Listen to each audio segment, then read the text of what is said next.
Okay, I see we are ready to start this roundtable discussion. So even if I look on our planning, even some 10 minutes before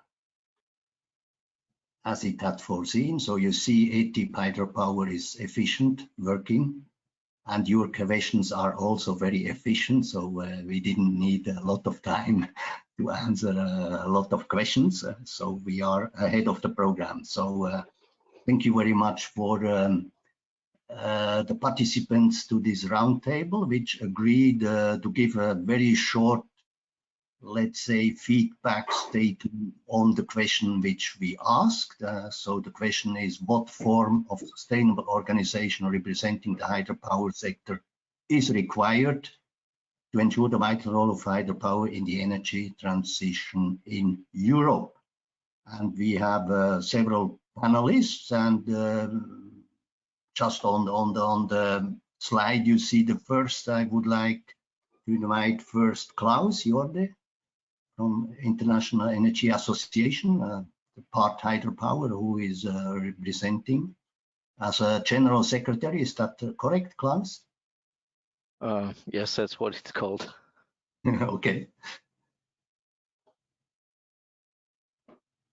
Yes, good morning, everybody. So I'm speaking here for the International Energy Agency, but actually I'm the secretary for the Technology Collaboration Program on hydropower within the International Energy Agency. So that's basically a global collaboration group on hydropower research issues. The International Energy Agency has published 2 reports in the last 2 years. One is on how to reach net zero greenhouse gas emissions from the energy sector by 2050, and basically there it's stated, and there's a lot of analysis behind that we need to double global hydropower generation by 2050. That means we need to build within the next 27 years what we have built in the last 100 years. That's globally. And the specific role is not only on providing energy, but it's very much focused on providing storage and flexibility in addition to energy. The second report has been on, it's called the Hydropower Special Market Report, and it has identified a number of priority areas because we are lagging strongly behind the growth rate that we are expecting to reach those 2050 goals of doubling hydropower. You know, we are lagging strongly behind. In Europe, there are different countries, you know, different situations. There are the old hydropower countries. For example, Anton mentioned in the beginning that hydropower in Switzerland has an extremely high level of already being exploited, almost, you know, definitely more than 95%. So it's even a challenge to add another 10%. But there, the challenges are the old power plants going to relicensing. They have to be modernized. They have to add storage and flexibility components. They have to increase the ecological sustainability. So that's one group of countries, I would say, that are facing these things. And the other one is that the ones that have still a lot of unexploited potentials. So both these groups of countries have to be reflected in what the ETIP is doing. The 7 priority areas related to hydropower that IEA has identified are: the first one, hydropower has to be moved up in the energy and climate policy agenda. Policymakers, politicians, they talk about we need additional wind, we need additional solar energy, but without expanding the grids and providing storage and flexibility and adding hydropower, this will not work. So this has to be much higher on their agenda. We have to enforce robust sustainability standards for hydropower. That's, you know, in Europe, that's going on quite well, but it's not the same all over the world. We have to recognize the critical role of hydropower for electricity security and reflect this value through the remuneration mechanisms. The markets, the remuneration mechanisms are not sufficient to activate this remaining hydropower potential. We have to maximize the flexibility capabilities of existing hydropower plants, and this also requires measures to incentivize the modernization and adding the flexibility and storage. We have to strongly support the expansion of pumped storage hydropower. We have to mobilize affordable financing for sustainable hydropower development in developing economies. That's maybe not so much relevant for Europe. And we also have to take steps to ensure that the price in the value of the multiple public benefits provided by hydropower plants are somehow included in the market mechanisms. So that's something that also the TCP, the Technology Collaboration Program for hydropower, is supporting, all these 7 priorities areas which I just mentioned. Regarding the organization of the ETIP, I think it has to be multilateral and it has to include as many countries, contributions from as many countries as possible, not only the old hydropower countries, but also the ones that have still undeveloped potential. I think, you know, we should, to speak with one voice, it would be very good if it could be said that similar like IHA, who is, I think, representing more than 70% of global installed hydropower capacity. That's a very strong signal, I think, and I think something like that should be, you know, attempted within the EU. Externally, I think it has been mentioned several times, speak with one voice. That would be fantastic. Don't go into the details, but convey a small number of clear messages, but that with one voice. Those messages, they must be directed mostly to policy makers, to market designers, and to political decision makers. The regulation needs to be targeted, the markets need to be targeted, and that has to be done by establishing a strong representation within inside in the EU. You know, the advocacy aspect, I find that very important.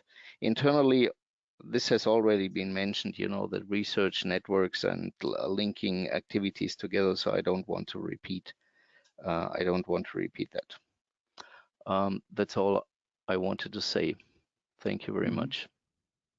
Thank you very much, Klaus. You gave us an excellent terms of reference for our ETIP, so everything you lined out, I think that's very good as a terms of reference. Thank you very much. And I give over to Patrick. Perhaps you can introduce the next one. Thank you very much, Anton. So this session, you can hear me, I suppose. I'm not sure that you. My computer says I'm muted, so I don't know if you hear me. If you can, yeah, you hear yes. me. Thank you very much. Perfect. So then we go to Denis Albrecht from EDF. Also here, please 1 minute. Klaus, thank you for your words. I mean, they were very clear. You basically mentioned that we need targets for policy and decision makers, so we need to target them, but we also need to look at the research part. So we see basically that both are needed. Denis, the floor is all yours. Please, if you could also give your position in a minute, would be nice. Thank you, Patrick. Thank you, Anton. Can you hear me correctly? Yes. Thank you. So my name is Denis Albrecht, and I am the head of technology of the Hydro Engineering Center of Electricité de France. I've been part of the Hydropower Europe initiative since a long time. So it's my pleasure to be there with you. So my first statement will be very short. As Klaus mentioned, he mentioned the Hydropower Special Market Report published by the International Energy Agency in 2021. And by the way, I invite all the participants to have access to this excellent report. And what is stated there, it is that hydropower has been the forgotten major renewable technology in the energy transition debate. And hydropower must be clearly put back on the agenda of this debate. The second point is that hydropower has tremendous strengths and advantages to offer to make the energy transition really happen. It has been said today, and we can discuss that further in the next minutes. But these strengths and these advantages and these benefits are not enough known, and they are not enough understood. And so we must explain and we must communicate. And it is probably the priority number one of ETIP Hydro. And my third point, it is that, yes, for sure, as a hydropower utility, EDF is really supporting the needs to create a unified cooperation to make the voice of hydro being recognized at all levels. The different levels, and it has been clearly said by Shengya, policymakers, we need evolution of some regulatory frameworks for the development of new hydro capacity, and more specifically, we need evolution in the economical models for pump storage hydro, a level for public opinions. It has been said a couple of times, we need to enhance the public awareness on the value of hydro, and we must provide information which is easily accessible for non-specialists. We of course need to create a unified cooperation within the industry to stimulate and accelerate the innovation, development and deployment. We also must ensure that our global industry as a whole is ready to achieve modernization and maintenance program, which is needed also to secure the existing assets, not only speaking about the development. And perhaps the last level and last public is students and future generation of professionals. And we must communicate to show that they have the possibility to participate, to change the energy world through our industry. So that's my first points I'd like to share with you. Thank you.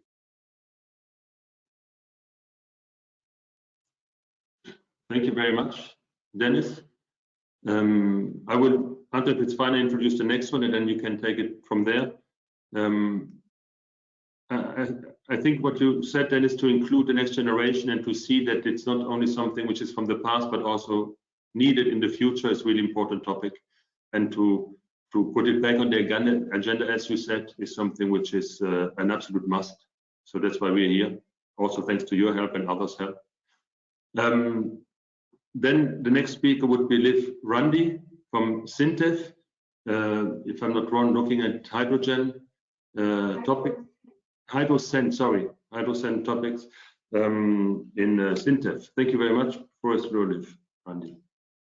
Thank you for the invitation. I'm actually representing Hydrocent. It's a research center, Norwegian research center for hydropower technology, where SINTEF and NTNU and a lot of the other power producing companies are members. So I am the executive director for the research center. I'm in close contact with both research organizations, universities, hydropower producing companies, suppliers, to the hydropower industry, and mostly in the Nordics, but also in Asia. I see that other key energy technologies like both wind, hydrogen, and solar power already have different branch organizations, and I think there's no doubt that hydropower will benefit a great deal from speaking with a more unified voice. However, in Europe, research and development are already being addressed and focused on by, for instance, EERA, JP Hydropower, which Hydrosen and other research environments are deeply involved with. We have close to 40 members already from hydropower research parties in Europe. So I think we should also focus on not to avoid double dipping, avoid the possibility that we contradict each other. We should go up and clarify the boundaries to and work split between existing parties like JP Hydropower and the ETIP when it comes to research, development, and innovation. I think the different models that you have suggested for how ETIP could be set up is very interesting and should be deeply discussed among the interested members. For instance, if the ETIP focuses on international policies, community communication, acceptance, public awareness, and these things, which is of great importance for Europe, to look into and help bring forward which research needs the industry have and bring these needs forward to the research communities. I think that would be very beneficial.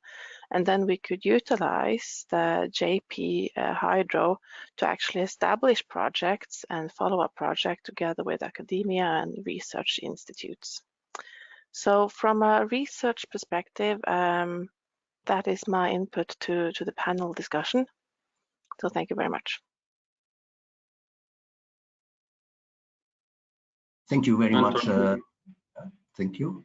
So you mentioned already EERA, so I just give hand over to Ole Gunnar, who is representing EERA Hydro. Gunnar. Hi, thank you. That was a good transition from Randi to me. My name is Ole Gunnar Dahlhaug, and I am the coordinator of the joint program of hydropower in EERA. Daily work is at the Norwegian University of Science and Technology, and I work as a professor there. Today, or this year, I am on a sabbatical in Nepal, so I'm speaking from Kathmandu right now. We do have many organizations. My first thinking was, do we really need another one?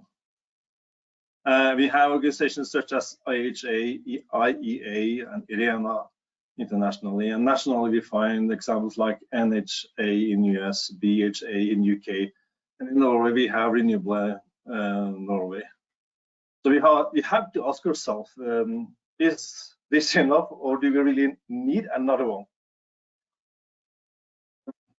I would say for Europe, the answer is yes. We do need one new one, which represents all of us, which is speaking with one voice towards the Commission.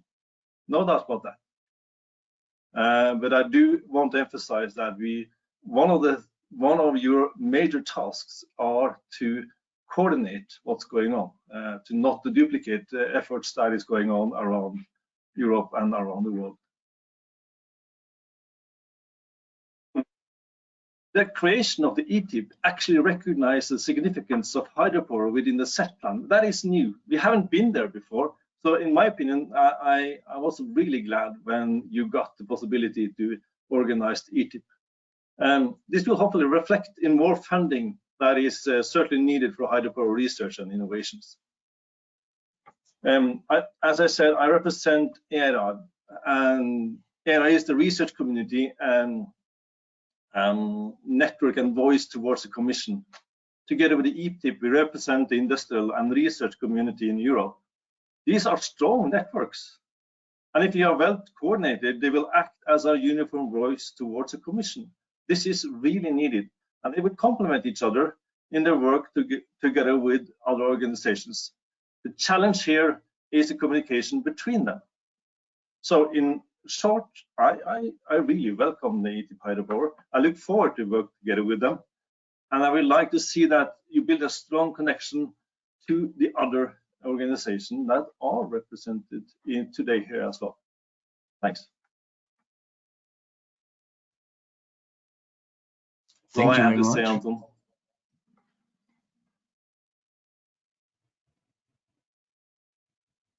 Patrick, you go on. Yes, if you want, Anton. I think I'm next in line here. My That's name is exactly Toril. I just wanted to introduce you, but please go along. Okay. Please. Thank you. Toril Christensen. I'm also from Norway, the third person from Norway here. I work in EVINY, a hydropower company on the west coast of Norway, who are also part of the Hydrosen research center that Randi is representing. I agree with everyone that hydropower needs a clearer voice and strength in the European debate and communication and advocacy towards the EU institutions. For me, it is still a bit unclear where the organization that is described here will fit in the landscape between the research already going on and the need for an interest organization for hydropower which is more smooth and can respond more quickly and maybe represents more issues that are not so large. So my feeling is that as an organization like this have a more long-term strategic view, maybe based more on research and innovation issues that are under action, and that it needs to live in parallel with a smaller company-driven alliance who can address all these short-run or short-time issues that are raised. And maybe it will be difficult for an organization that is very large to bring forth opinions that are not very unified. But it needs to be aligned at certain issues clearly as one voice towards the institutions. So I'm both positive and eager for this organization, but I'm also a bit concerned where the boundaries will be on both sides, towards research and academia and towards a hydropower company's voice. So that is my concern. Thank you. Thank you very much. Toril, it's very clear. I mean, until now we heard from several speakers that there's a clear need to speak to the Commission, to have one voice and to have this interest, but also there's a need for the research, the cooperation, not overlapping, not doing what was done. But I think in the models we propose, this is clearly possible. There is a possibility to go exactly this way. Anton, please. Yes, we have Giovanna, who will represent Cost Hydro, which is already actions ongoing also on the European level regarding hydro projects. Yes, good morning to everybody. Here I'm speaking as Vice Chair of the Cost Action Pan Hydropower, which is Pan-European Network for Sustainable Hydropower. And the point is that I agree with all the previous speakers. We need a unique voice, but also we need to take care of not duplicating the efforts made by other associations. Our cost action is one of the last one, because we started in September as the ETIP Hydropower Europe. And I would like just to highlight that when we deal with hydropower, we need to stress the sustainability aspects of hydropower. And in several presentations, sustainability is associated with the economic aspect, but also, as a comment, as already highlighted previously, sustainability is not only an economic aspect. There are several activities and aspects to consider. So in this context, our cost action, but we would like also to collaborate with the ETIP Hydropower, want to highlight that we need to add different discipline. We need to promote the cross-disciplinarity, adding social sciences, political sciences, and so on within the framework. So in this context, the ETIP has to coordinate all these voices, but it has also the role to support and promote disciplines which were neglected or minor in the past, because only if we make hydropower sustainable in an holistic way of thinking, we can really support and ensure the vital role of hydropower in the energy transition. So we welcome this new association, and we hope that it will be the chance to create a unique voice, taking into account all the added values already provided by the other association in the context of the hydropower sector. Thank you. Thank you, Giovanna. We remind that we have to coordinate all the sector, and we have to support the neglect discipline.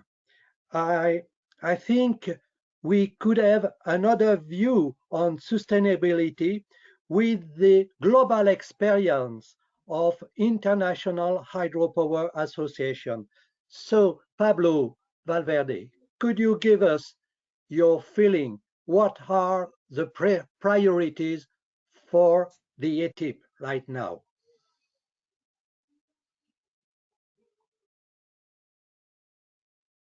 Pablo, I think you're muted.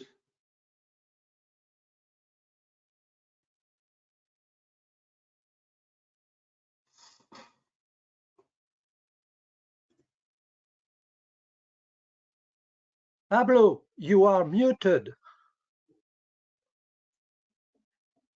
Can you hear me now?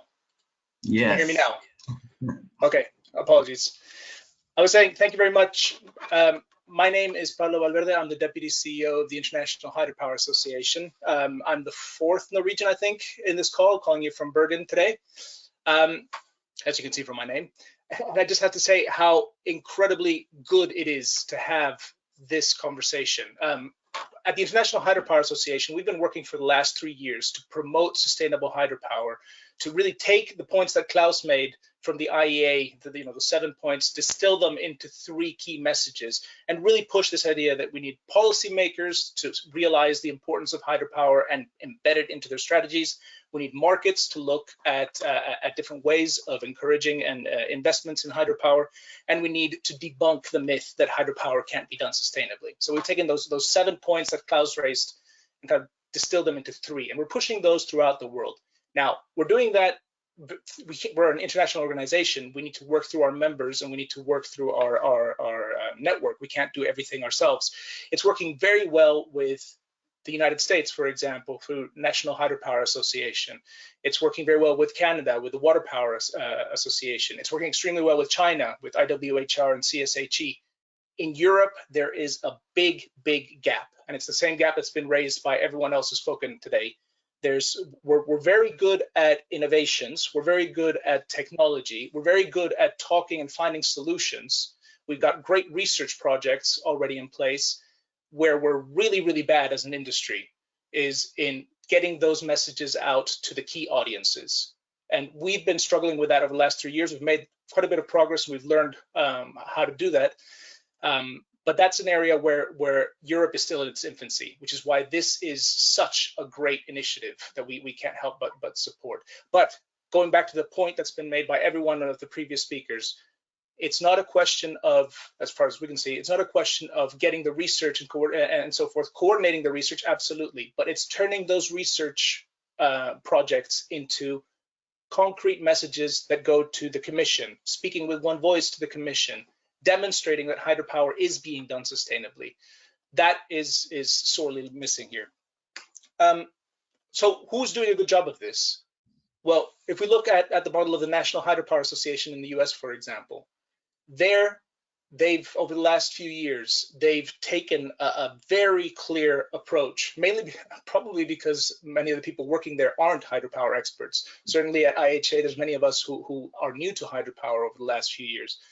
But their approach is very much one of, okay, who do we need to work through to make sure that these messages are getting to the policymakers?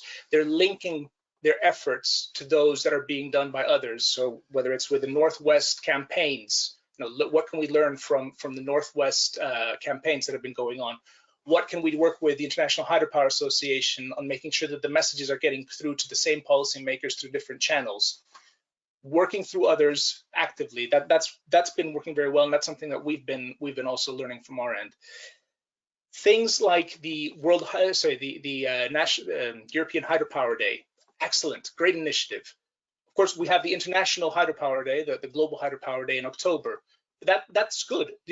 We need more people talking about the importance of hydropower, and we need to make sure that at the international level, that your Hydropower Day is celebrated and acknowledged globally.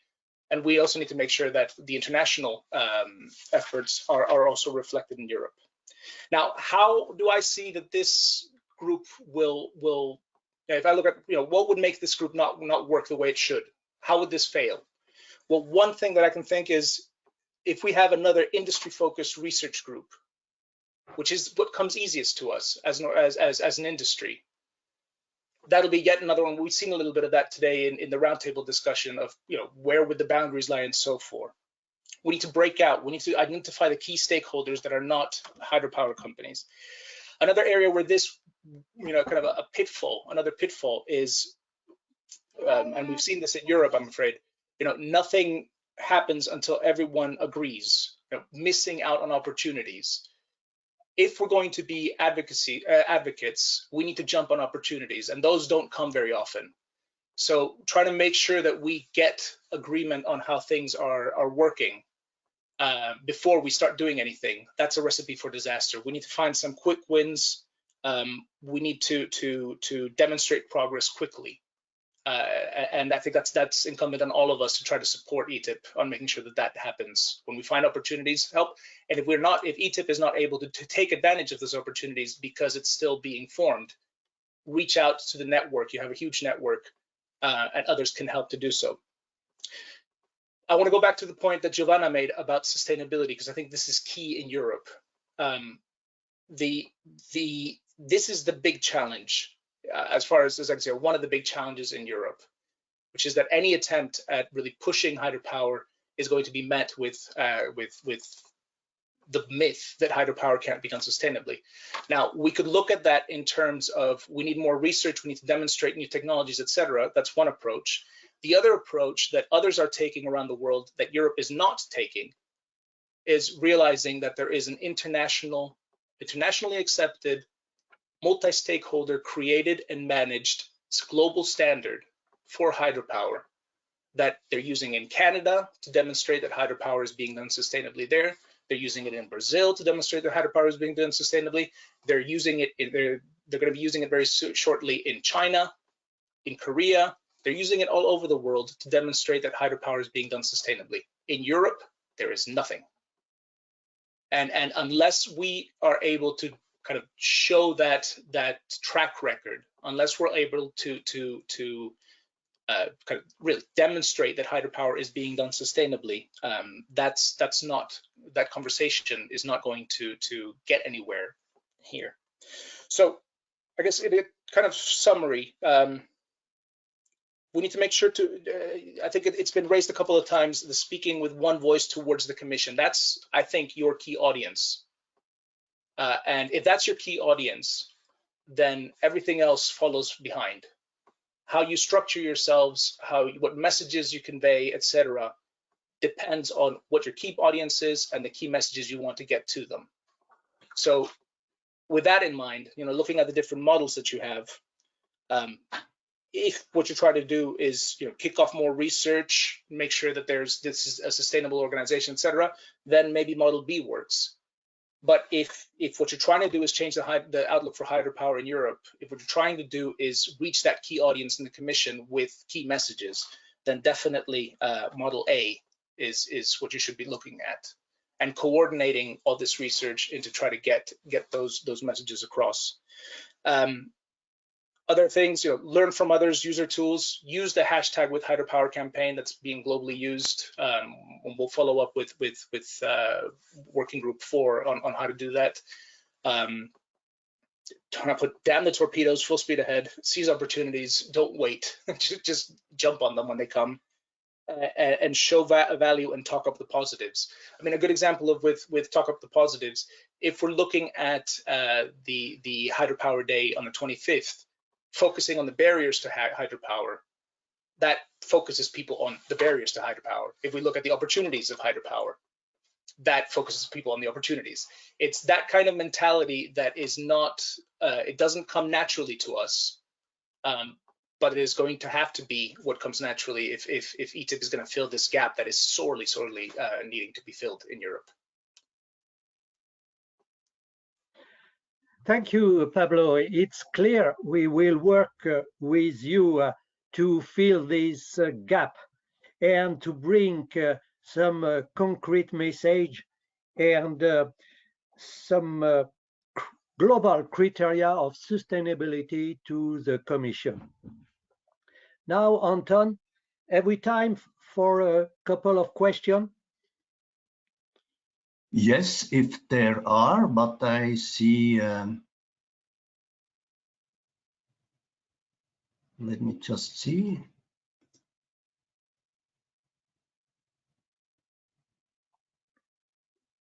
Janir, I see there is not really a question. Okay, there is a question from a PhD scholar. I've done my research in the field of pump storage, how I can contribute to ETIP. Very simply say what research has been done, and also registration to our stakeholder platform, and give us the information about the project.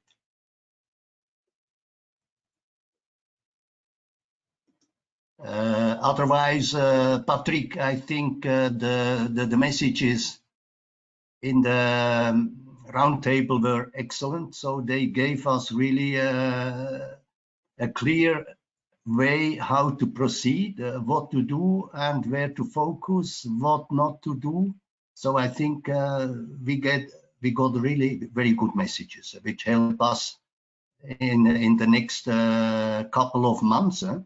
When we are going out with our consultation to go already in the right direction, what we all have heard. Yes, to add to this, Anton, I think it was very clear. We had from basically our speakers that they would like to have a united voice and to not overlap with what is happening in other entities and activities. They have a united voice towards the Commission. On the other side, we heard that they wanted also to use the opportunity to do research and develop technologies to continue with this, and to communicate then also this added value, the bigger sustainability and so on related to this, and use existing tools to do so. So we see that there's support for both. Pablo is very strong on saying he finds maybe A being the best option, but there's in general, I think, a very big support for both activities. So let's see what the questionnaire will bring. But if the question will follow the same direction, it is then in the ETIP to find a way to have these both activities in one entity, that all parts can be covered, and the majority of the participants are then happy. Thank you for the discussion and for your input. I think it was really nice to hear the different point of views. They are very complementary, and that's very nice. And we will for sure take them up. Anton, I give back to you. Okay, so we are again on schedule. So in principle, we come now to the conclusion. So I would say we are lucky that we got the mandate from the European Union with that ETIP hydropower. I think that was not obvious. So we fight it, I guess, during 3 years to be heard, and that really hydropower gets also his ETIP. So this is good news. this is also good news when the European Union says that there is an ETIP hydropower. They say also, we will hear, we will take into account, we will follow as much as possible, we hope, the suggestion which this ETIP hydropower will give. So we are lucky. We have now somebody who can be a kind of a holding of all existing association and bring up, let's say, the messages that they will be heard on the European Union level, because they gave us the mandate. So this is a chance. And of course, this chance, we have to go forward together with all associations which are already working and bringing the messages together so that we can deliver them up. We have the chance as the ETIP hydropower, we have not the touch of lobbying. It's not the same if ETIP says something compared, let's say, to a professional association, because they will often say that's a lobbying view. So this is a chance, and of course we will help all the organization to bring up the messages that they will be heard. So I think that's our task, which we should do over the next 3 years. Of course, we will keep contact to all existing organizations. We will identify the boundaries, and we will see what can we bring together and bring it up, because I say again, ETIP hydropower has the mandate from the European Union, and if we have the mandate together with other actions, I'm talking of EERA, I'm talking of cost, to bring up the messages, also from the industry.